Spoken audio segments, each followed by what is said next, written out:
Машук мои связи, Машук мои возможности. Молодежная политика – это не чиновники в кабинетах. Под таким лозунгом проходит Всекавказский форум Машук-2015. В этом году Северную Осетию представляют 250 человек. У каждого свой уникальный проект, и каждый рассчитывает только на победу.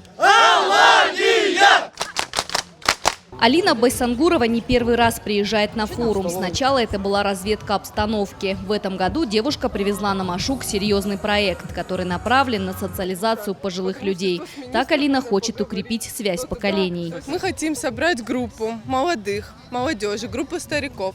И молодежь будет обучать новым технологиям, интернету, каким-то современным тенденциям. То есть будет вести стариков за собой. В то же время хотим, чтобы старшее поколение обучало молодежь старой вязке платков, каким-то традициям, обычаям, рассказывали свою историю, которую они прожили.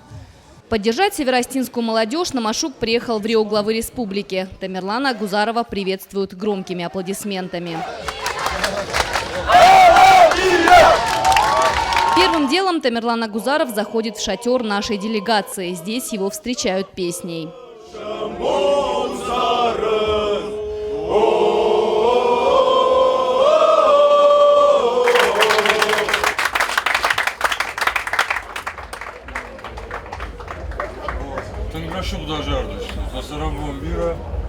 Небольшая экскурсия по форуму, знакомство с делегациями. Ну а Гузаров спешит пообщаться с остинской молодежью. Первый вопрос об экологической ситуации в республике. Ребят интересуют, когда же закроют завод «Электроцинк». Тамерлан Гузаров объясняет, что ситуация с этим предприятием непростая. В первую очередь там трудятся люди, которых нельзя так просто лишить работы. Честно говоря, очень приятно, что этим вопросом интересуются не только эксперты, но и наша молодежь. Хочу вам сказать одно, что руководство республики будет делать все необходимое для того, чтобы как можно больше мероприятий провести по экологическому обеспечению, вернее, экологической безопасности электроцинка. Нас эта тема тоже очень волнует. Тамерлан Гузаров взял на карандаш еще несколько вопросов. Глава обещал помочь всем, кто в этом нуждается. На форуме он постоянно улыбался. Энергичность и задор молодежи отразились в положительном отзыве Тамерлана Гузарова. То, что мы сегодня увидели здесь, не может не впечатлять. Абсолютно надеюсь на то, что те проекты, которые представили наши ребята, наша республика, они займут достойное место при определении грантов по тем направлениям, по которым они будут проводиться. Машук-2015 только начал свою работу. Впереди у участников форума лекции, встречи с экспертами, звездами, именитыми спортсменами. С машуковцами встретилась известная актриса и депутат Госдумы Мария Кожевникова. Она призвала молодежь никогда не сдаваться и реализовывать свои идеи.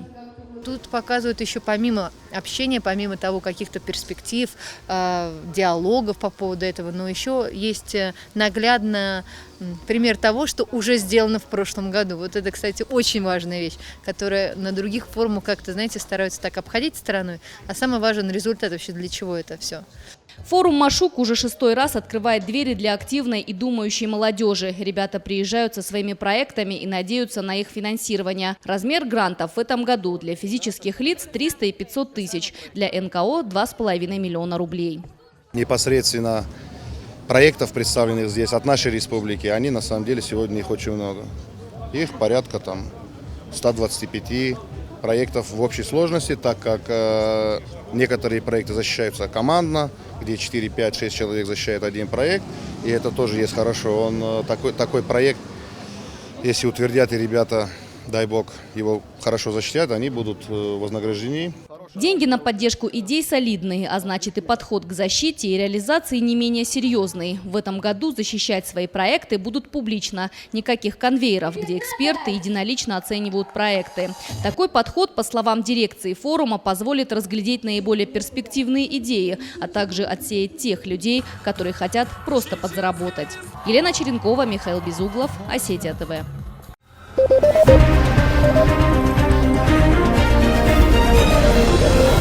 Thank you.